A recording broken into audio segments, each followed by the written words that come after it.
And I can say in the last election, I also learned something about election fraud in the United States because I watched on television my vote go from 57,000 election night to 29,000 the next morning, and by the end of the week it was 25,000.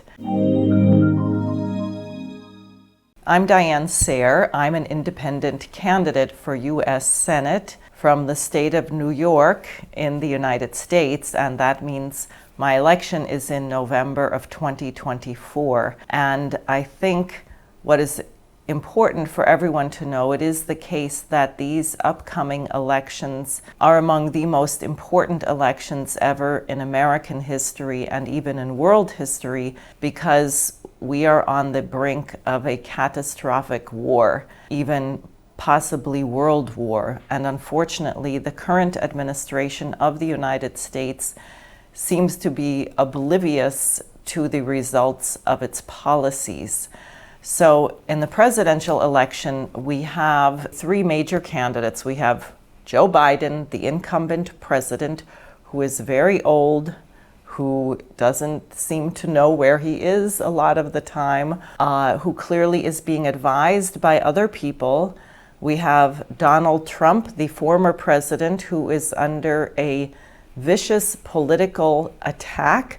I'm not endorsing him or any candidate myself right now, but I would say that to have a presidential candidate facing 91 criminal indictments indicate that there is a certain political nature to the targeting of this individual, and even the threat that he could be in prison by the time of the elections, which is serving to cause the American people to become very angry and to support him more than ever. So I think what we're seeing in the United States, especially with what they're doing to Donald Trump now, is that Americans actually are very interested. If someone is getting what they consider bad press, then the American people say, oh, that person must be doing something interesting.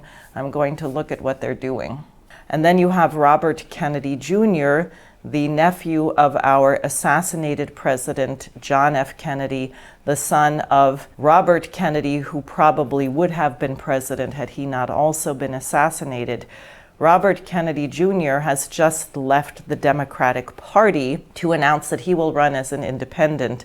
Now, why has Robert Kennedy Jr. left the Democratic Party? Well, what many people may not understand is that the so-called Democratic Party is not terribly democratic. And the Democratic National Committee made a policy that they have decided that Joe Biden will be their candidate no matter what happens in the primary. So Robert Kennedy Jr. said, well, what is the point of people voting for me if their vote is going to count for Joe Biden? He fought for a while. He tried to fight the Democratic Party, tried to get them to change their rules. They would not.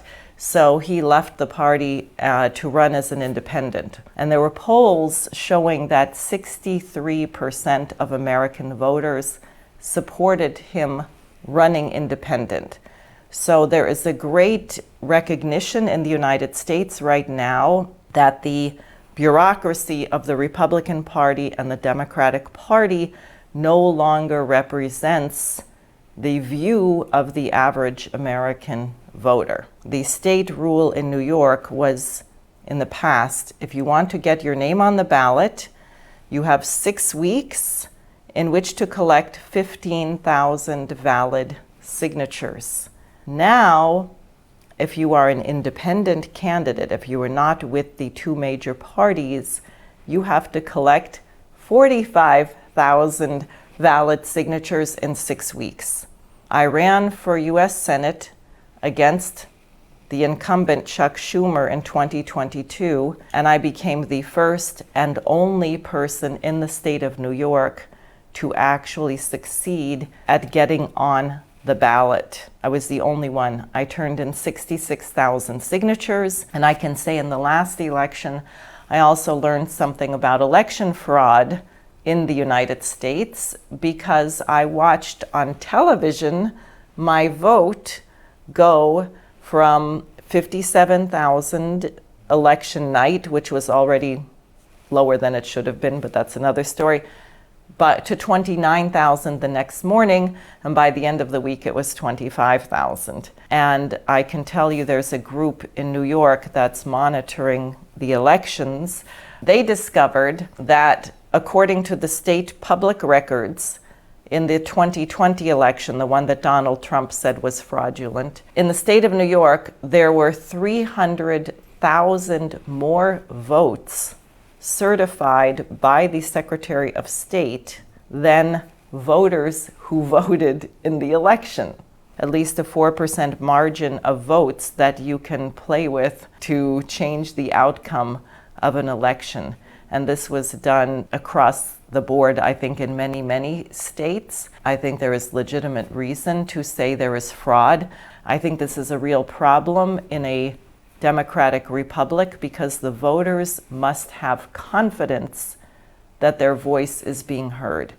If the voters feel that they don't know that they are being heard, that they don't know that their vote counts, then you get a very dangerous situation, demoralization, frustration, maybe at some point even violence. It's very bad. So this is one problem the United States has to correct, is to create our election system in such a way that it's verifiable and the American voters have confidence in the outcome. It is very different than the hypocritical position of the United States government right now, that we are the #1 democracy.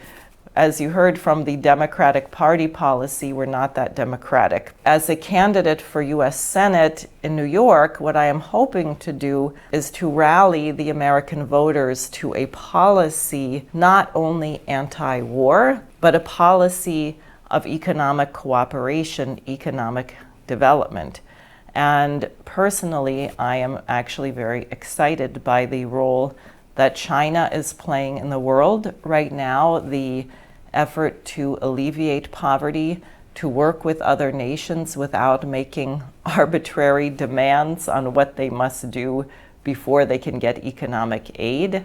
And personally, I think the expansion of the BRICS is very exciting. I think it can help very much stabilize the world. One of the biggest debates right now is about migration. Thanks to Biden, a really uncontrolled policy at the border. I went to New York City. It's a terrible crisis because the city has brought in 1 year 110,000 migrants. So imagine a city where 1 out of 10 public school children is already homeless, and you bring in 110,000 more people who are homeless, who have to be sheltered, and you have an economy which is collapsing and there is no place for people to go. This is a situation that has many Americans very upset, and that gets at the other issue, which is the economy. We have a lot of inflation still in the United States, and thanks to our genius anti-inflationary policy of raising interest rates, no one can afford to get a loan. I have a friend who was in an accident. She needs to find a new car. The interest rate on an auto loan is 10%. So you can't buy a new car. And a used car today costs more than a new car did 3 years ago. You look at the US economy, we have this gigantic bubble. Our production has completely collapsed. We're sending $100 billion in weapons to Ukraine, to Israel, and God knows what else. Meanwhile, we have people drowning in floods.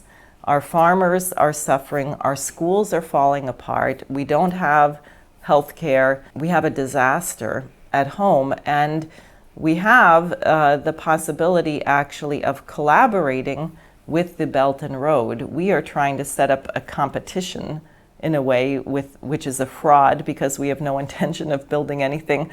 So that's number 2. And then number 3, the issue of war. That people are very worried They maybe don't know how to express it. You're seeing Americans in the street now more because they're upset about that Israel is trying to do ethnic cleansing against the Palestinian population in Gaza. So more people are in the streets, but I think there is actually a very deep fear about nuclear war between the US and Russia. Well, a lot of Americans use the phrase deep state to discuss kind of dirty operations, like how do we have a war with Iraq when everyone knows there's no weapons of mass destruction? Why are people who are actually guilty of major crimes not going to jail, like not one single major Wall Street banker has gone to jail since 2008? I'll just say that to anyone out there who thinks you can trust the United States. You can't trust us. Not right now. Not until we make some changes.